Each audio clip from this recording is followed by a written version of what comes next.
Welcome to Mornings with Patricia. Happy Wednesday. Oh, I'm so sorry that I missed a couple of days with you. I'm feeling much better and a very special day today. It is our 30th anniversary for Bruce and I.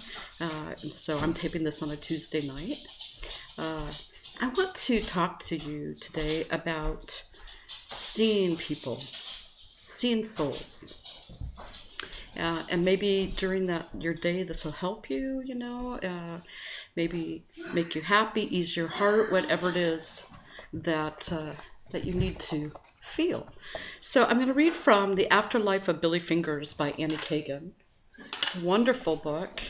Her brother, I don't know if I've talked to you about this before or not. I know I've talked about it at Sacred Space, but her brother came to her after he had died, and this is an amazing book.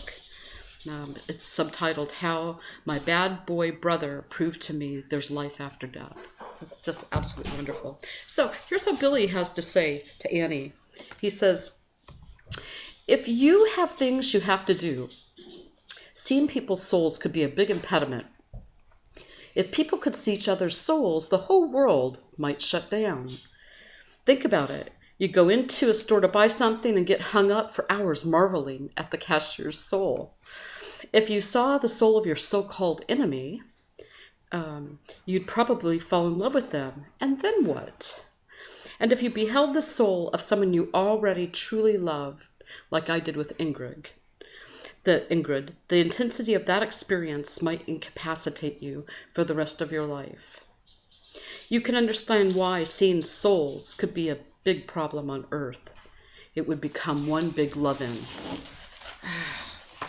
It's hard to believe, right?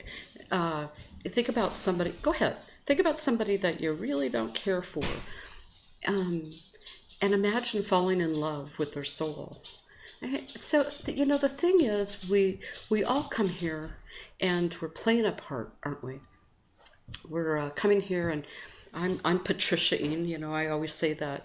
I'm a verb and not a noun. So I'm here Patriciaing, and you're in your name, right? And I'm having the perfect Patricia experience. And there are going to be those who I feel are, really understand me. And there are those who, oh my goodness, they really push my buttons. So it's very interesting because sometimes we imagine that the ones who push our buttons, are our arch enemy. But can you imagine how much they really must love us to be so convincing? Because again, we're all playing a part. And people are very convincing, aren't they? So it's just kind of wonderful when you think about it in those terms, even though on a human level it probably doesn't feel very wonderful. And I've had that experience. It doesn't feel very wonderful. Or like, say you've had a friend and you're close, and then all of a sudden you don't have that friend in your life anymore. Something's happened, and that fallout is so convincing and it's painful. But the whole point of this is, rather than sticking with the human experience, I'd urge you to think about, what does that mean for you? What has your soul learned from that particular experience? What have you learned as a human being? I mean, has it changed any behavior? Has it made you be more thoughtful? What really is happening in your life that it's being delivered for you, right? Now, all this is being delivered for you, not to you. Nothing's happening to you, right? It's being delivered for you, like on a big giant buffet, and you get to choose what it is you want to sample. I always say that I've never met a stranger, and had a funny experience tonight at Sacred Space. So I was doing intuitive night with Robin, and this is before we started. And we had just such a really great crowd. It was a nice crowd, new faces and stuff. And so this one woman I was sitting and I was like, oh, I know her.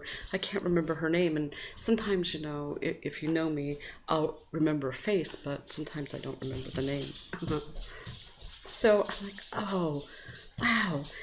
And so I walked right over to her and, because I recognized her eyes, the soul in her eyes. And I was just like, wow, it's so great to see you again. And I'm like, I put my arms up like, hey, hi. And she's like, hi, and gives me a big hug. And I was like, oh. And after we hugged, I looked at her, I says, well, we've never met, have we? She's like, nope. And I'm like, oh, man. And that's what happens to me. I don't think I've ever met a stranger. I may not like the roles he's playing for me, whatever, but and you look in the eyes and you're like, oh, God.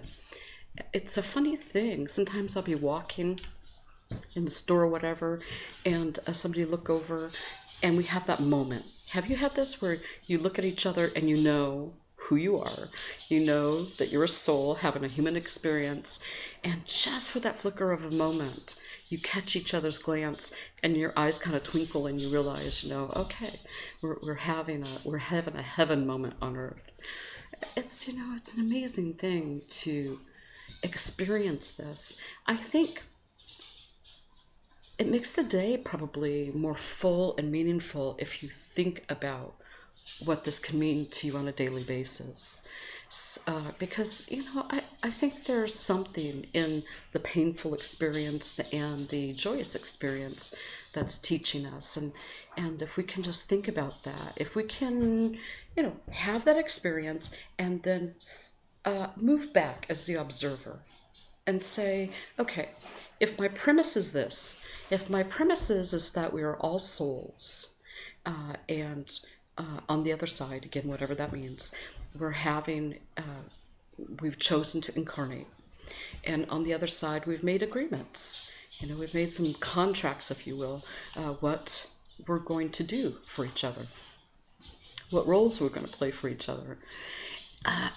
If you start to think about it in those sorts of terms, it's kind of, well, it's very different. Right when you're having the experience, the human experience, and get caught up in that, you might not be able to sync up with this idea. And that's okay, because like Billy Fingers is saying, it'd be a big love-in. You'd sit there and marvel at the cashier's soul when you're doing your shopping. There's a reason why we don't remember. There's a reason why. And that is so that it can be very believable, and we can see, okay, here's the whole range of experiences you can have, not just with other people, but choices in your life. And it has to be believable enough in order for us to engage in it. And, it kind of reminds me, what was the name of that game show? Not Jeopardy. I can't remember the name of it now. It may still be playing, but you picked a door. Maybe it was like The Price is Right, and you get to pick the door that you want. And sometimes you got the goat, and sometimes you got the car, or the bedroom, the complete bedroom set, whatever it is. But you had choices. You have choices, like on that game show, and that it's believable, right? It's like, oh God, when that door opens, what is he or she going to get? And you have to make a choice. So it really has to be believable in order for us to engage in it and really get the full benefit of whatever the experience is that we're having. It's kind of crazy that it's so believable that we can go into all these different states. And it's really pretty wonderful, on the other hand, if we can remember, even when at other times, that we have chosen this experience and we're playing a part. When we can do that, when we can remember that, we can start to distance ourselves and become the observer, and say, okay, based on what I experienced today, or what I am currently experiencing, what are my choices? Do I want to come from love? If I come from love, what does that look like? If I come from love, do I have to let go of my ego? Yeah, that's that can be such a difficult thing to do, or let go of your pride, or let go of what you think is right, or your vision. I have had that great opportunity in the past years quite a number of times, and it seemed to, I mean, it can be funny in retrospect, but it's not funny when you're going through it. I seem to have that particular experience over and over and over in a variety of ways before I finally got it. And then when I got it, I stopped having the experience, you know. Um, and I think about all the pain, not only for myself, but for all the others involved, because that's very real. That's a very real feeling on a human level. Once we leave this experience on the physical planet, maybe we compare notes on the other side. We say, yeah, or we'll say, what did you learn? What did you learn on a soul level? Because I think there's stuff on a soul level we can't even realize that we're getting, because our human mind really can't maybe foresee some of those things. We're too limited maybe in our perception or of our understanding. Yeah, so that was so funny today, though. And that woman, I'm not going to say her name, but that woman was so gracious. I mean, she's just, I said to her, well, we're kind of a hugging community, but you can always say, no, I'm not into hugging, whatever. But it was, even when I hugged her, I was like, wow, it's been so long. It's crazy. I love it when those sorts of things happen, though, right? But so anyway, I wonder what your day will look like if you decide to think, okay, I'm playing a part, everybody else is playing a part. They should get an award because they're so believable, and I probably should get one too because I'm so believable in my reactions. What can I do with this? If I'm having an uncomfortable moment, what can I do with this? On a bigger picture, what does that look like? What's happening here for me? What's the opportunity for my soul growth? And if I choose love, it looks like this. If I choose something else, it looks like this. And everything is always the perfect experience. But what would I like to have happen here? And what if my choice is not at a cost, but just simply a different experience? That's what Billy Fingers says. So I'm going to make this a little short tonight because it's been a long day, and I'd like to spend a little time with my hubby. But thank you so much for all your love and everything that on Facebook and all the healing that you sent. Somebody had said to me, a couple of people have said to me, well, you get sick a lot. Well, and, maybe not everybody knows this, but more than 30 years ago, I had gangrene in my intestines, and I lost 3 feet of my intestines. So because of that and the way that my system is set up, I don't have a very good immune system. So sometimes when things come around, I never know what's going to knock me sideways. That's just an experience, right? I don't feel any need to go, oh gosh, people should be more healthy or whatever. I do always the best I can do. But so thank you so much for this wonderful time. And if I haven't met you and I come up and hug you, now you're forewarned, right? So, okay, 1, 2, 3.